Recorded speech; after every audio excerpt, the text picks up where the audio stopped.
Hello guys, or welcome to Origis computer classes once again. So today we are going to see what are structures in C. Okay, see, till date we have learned about data types in C, and there are how many kinds of data types? So data types are there majorly. Mm, they are int, right? We have int first, then we float, we have char, we have long, right, and so on, many others. So these were the primitive data types, right? These were the primitive data types, and it has we have used while declaring variables. So what the need for this what were the need for these data types actually? So actually these were to identify what kind of data we are going to assign into a variable, right? It helps compiler to identify what type of data we are actually going to assign. See, but the problem with this is that if I write, say, int a is equal to 10, right? If I write int a is equal to 10, now what is this going to do? This will create, take a space in memory, say a, say this is a long strip of memory, computer memory, okay, and there are spaces allocated to this. These are the, say, bytes, and inside these bytes what we have, 8 bits in each byte, okay. So these are the bytes in memory, and say these are the memory addresses 100. Then as I am taking integer, and if I consider 64-bit compiler, so integer is going to take 4 bytes, right?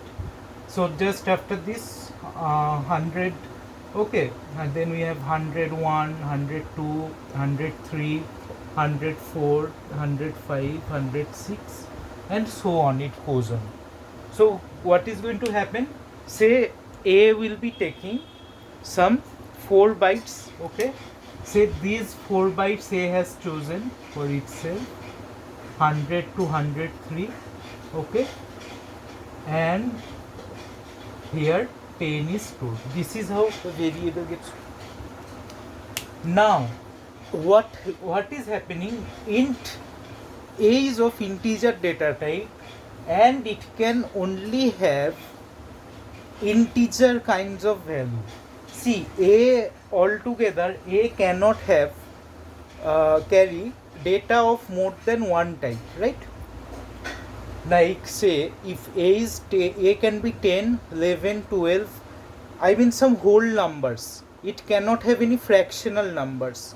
For taking fractional numbers, I need to take separately a float variable, right?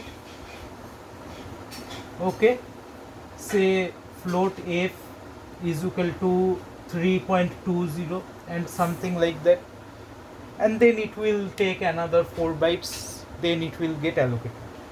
But in some cases our requirements are such that, especially when we will be studying linked list, we need to have a data type, say such kind of data type where we need to store more than one kind of data in a single variable, right?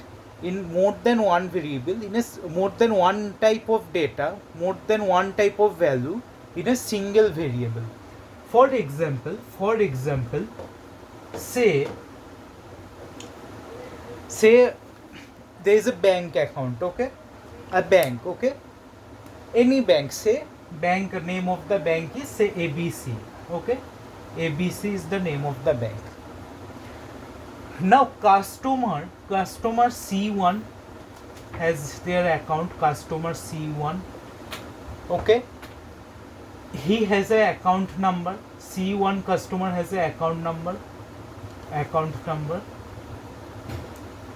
something, say 1 2 3 4 2 dot dot dot, say up to 9, okay. Customer C1 has an IFSC code. Okay, IFSC code. Now IFSC code, we have generally seen it's a combination of string and numbers, right? Say ABC 54301. Okay, so altogether we can take it as a string. This number will also be treated as string, right? So see, this is integer, this is string. Okay, string in C it is character array, okay, strings are character array basically. And also we can say what, we have MICR code. Okay, MICR code, then it will have customer ID, this is also string. Okay, MICR code, I think another, it is integer, consider it, but some different data type. Okay,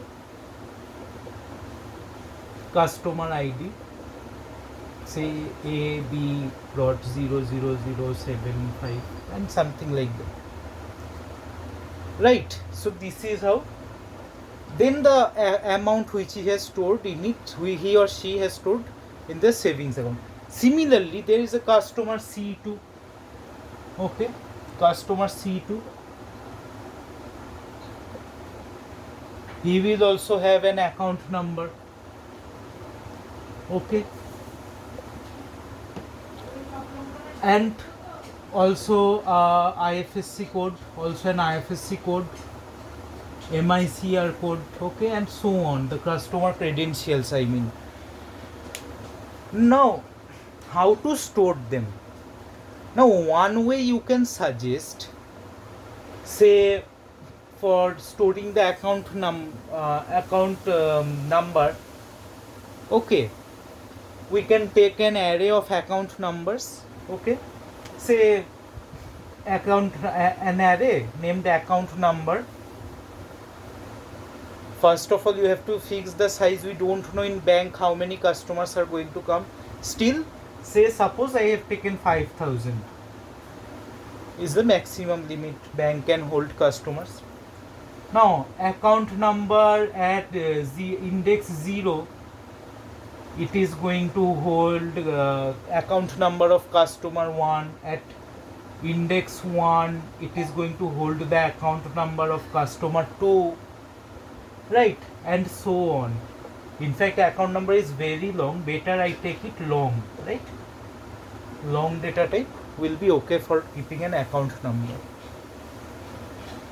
Then there will be, one thing I forgot, the name of the customer, right?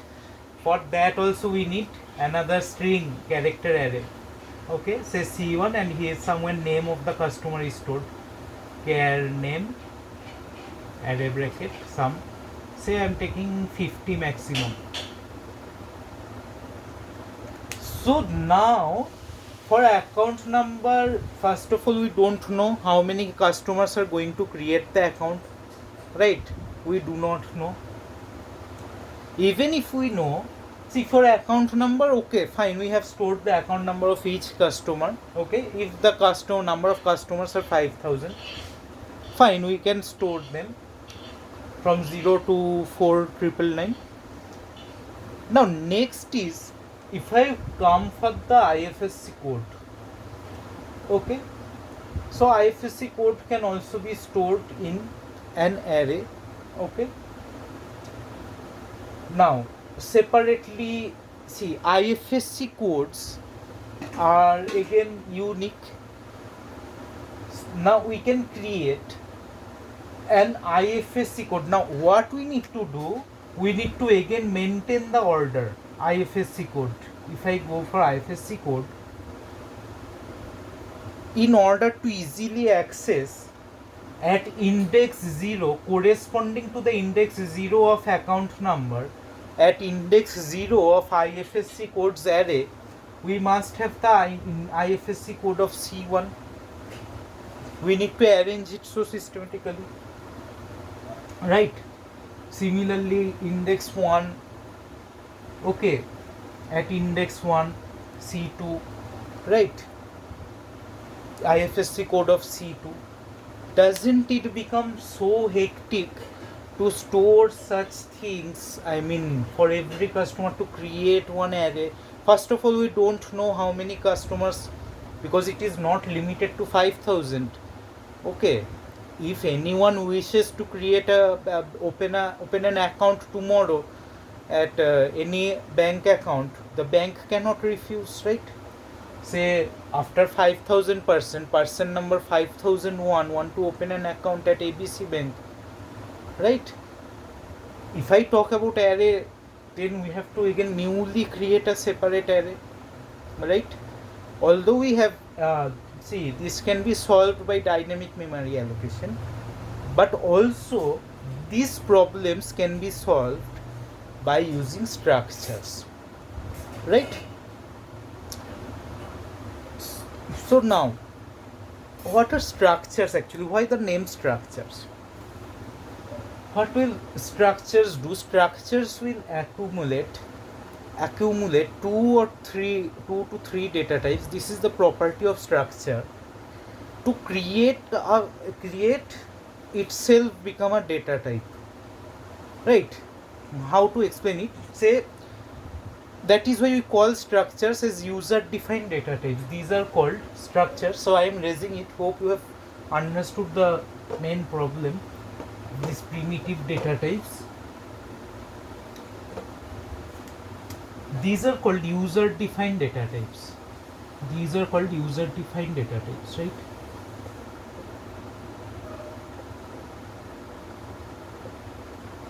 What it is going to do, it will accumulate the data types you require, primitive data types you require for a particular member, and it will create its own data type, right? Fine. Now, make you explain with an example. Same example, say bank account, okay? See, every customer is going to have these credentials, account number, then they are going to have their IFSC code, MICR code, customer ID. So we are making ourselves a data type with these credentials. See how amazing structures are, how it will be working. Now we are defining these credentials here. Say int AC, okay, not int, sorry, long, better to take long. Achha, better I am taking int because for your understanding int is better, okay. Int, let it be int for now. Int account number ACNO, okay, semicolon. Now we can have what to say, IFSC code. So care IFSC, and IFSC code maximum it is of length 10, it can be to check. So maximum I am taking 10, okay, fine. And then we can have MICR code. So int MICR code, okay, MICR.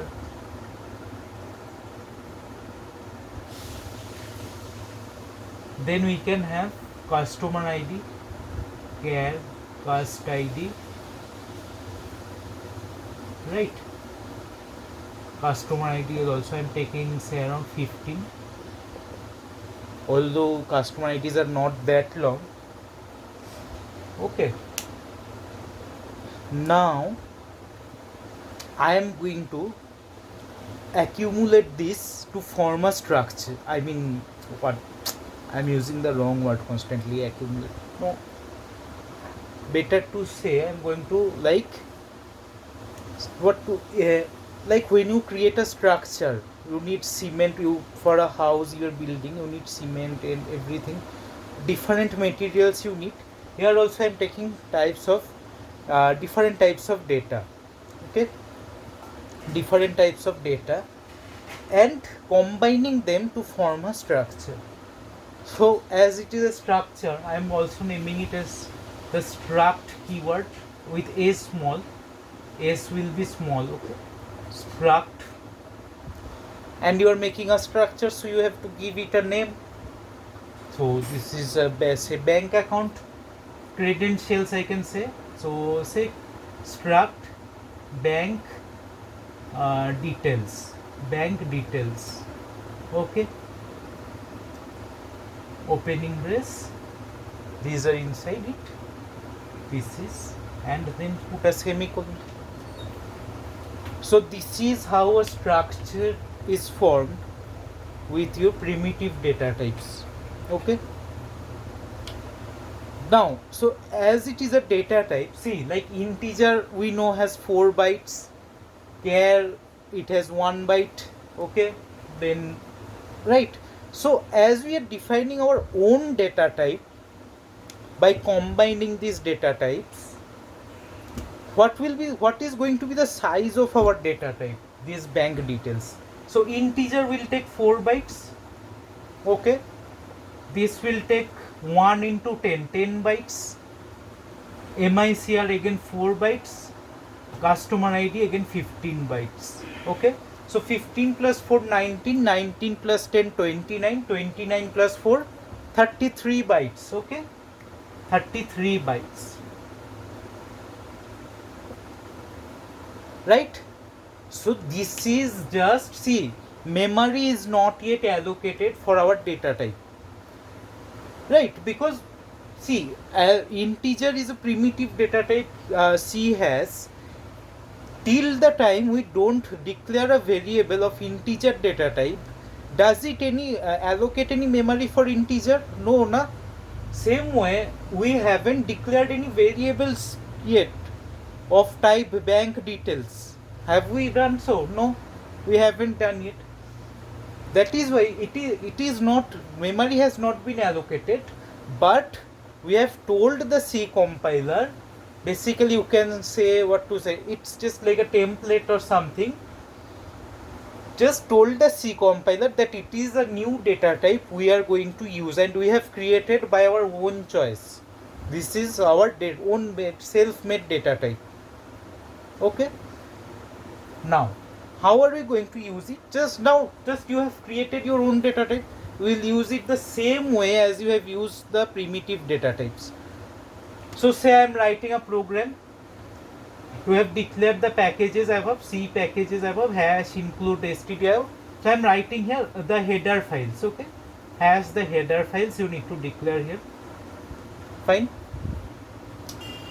Now how are we going to use it? Say int main, okay, this is just for an example.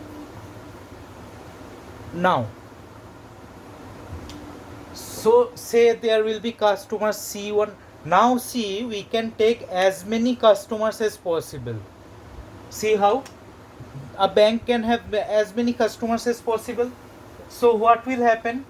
Say in the same way, see, this full thing is your data type now, struct bank details, okay.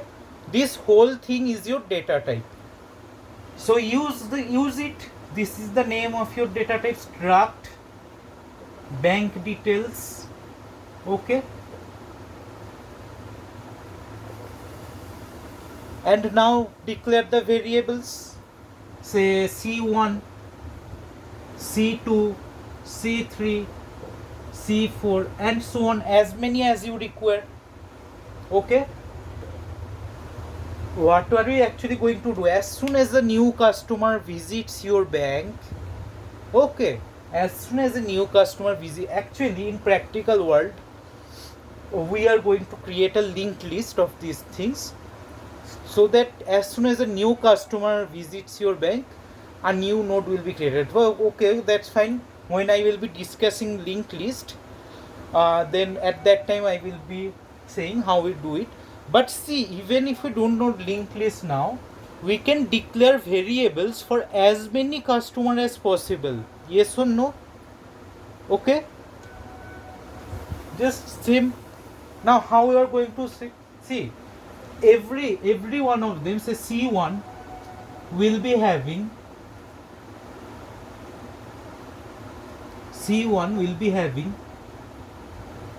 an account number,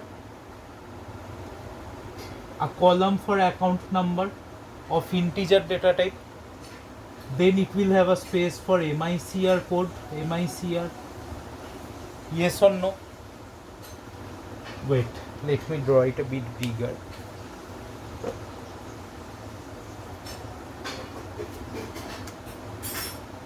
C1, C1, C1, and then this is your account number, okay, for C1. Then in the second, now what we have, IFSC. So C1 will have an IFSC. Third is MICR, MICR, and MICR column will be created, right? And in the same way, customer ID, cust ID, this space will be created. Now, so now same will be for the C2. Each one will be having this memory allocated with them. Now we have allocated the memory, right? Now we have allocated the memory. See, C1 is going to have how many bytes? 33 bytes.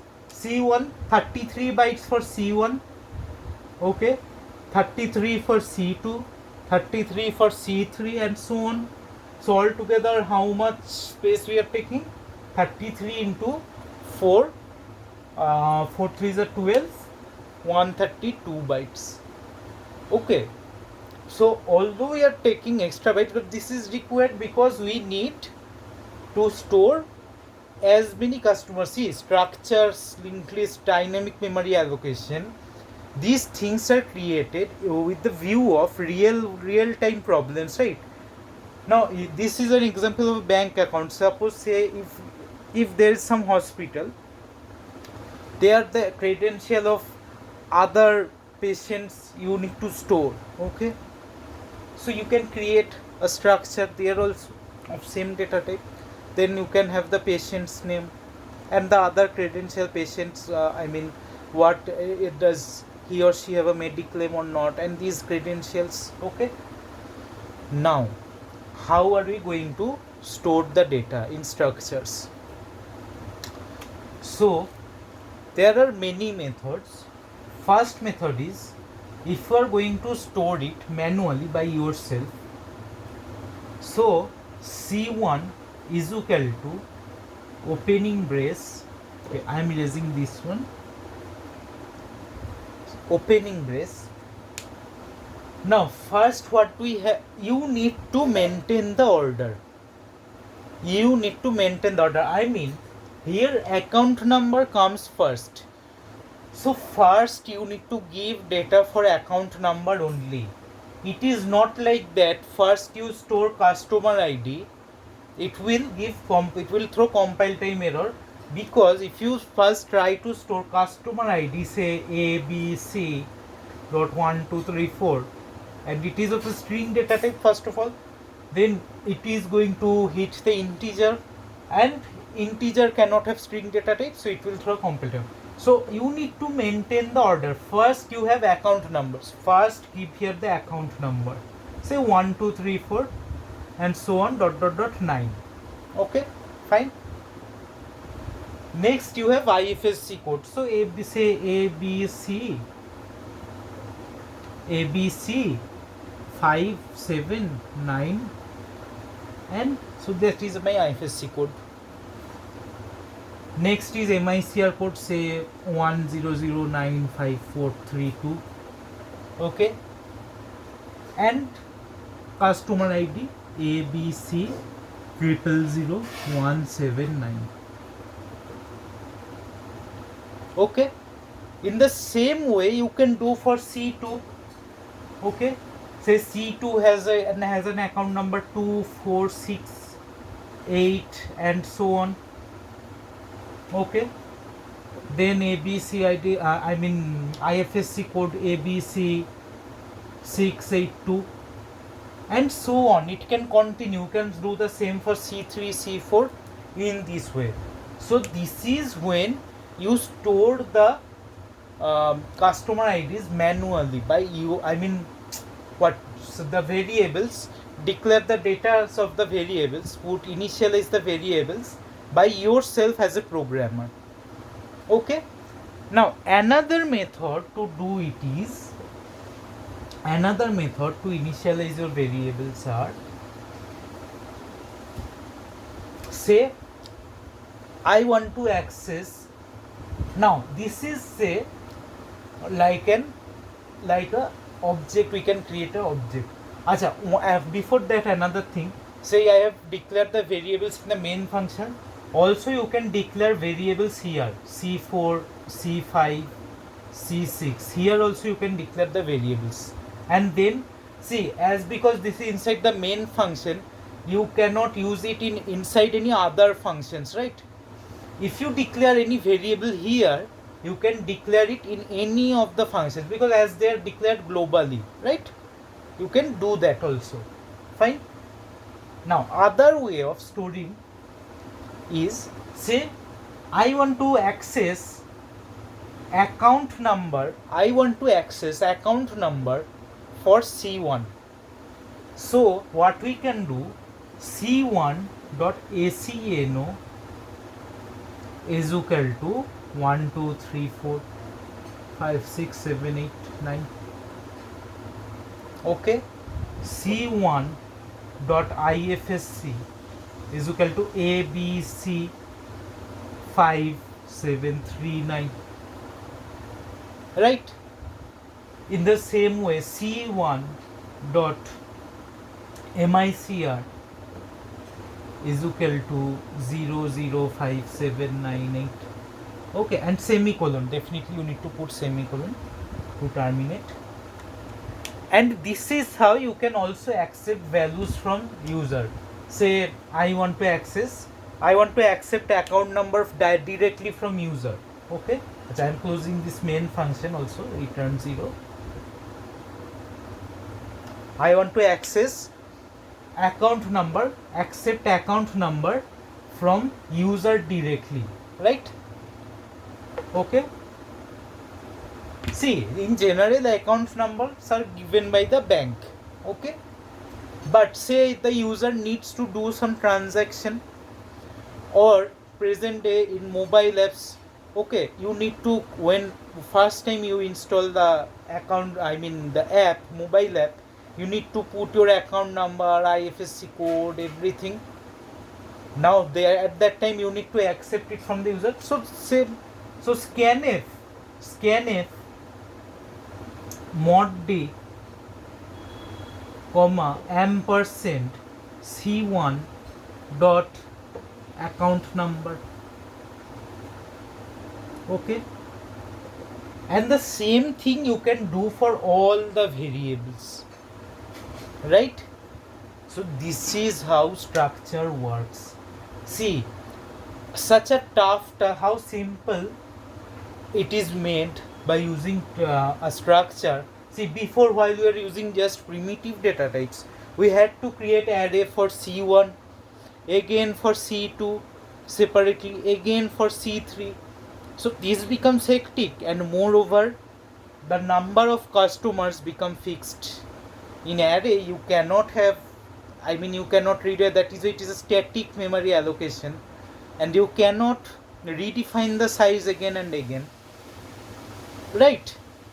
Thus this structure will help you achieve the same. Okay, fine. This is how structure works. Okay, in the next lecture I am going to talk, there is another method of accessing the variables. Instead of this dot we can use another symbol, and we will look after some questions related to structures. Also we will look how we can also create arrays of structures. Okay, thus we will be discussing all those in the upcoming lecture. Hope you liked today's video. Okay, if you have any doubts, you please let me know in the comment section. Thank you.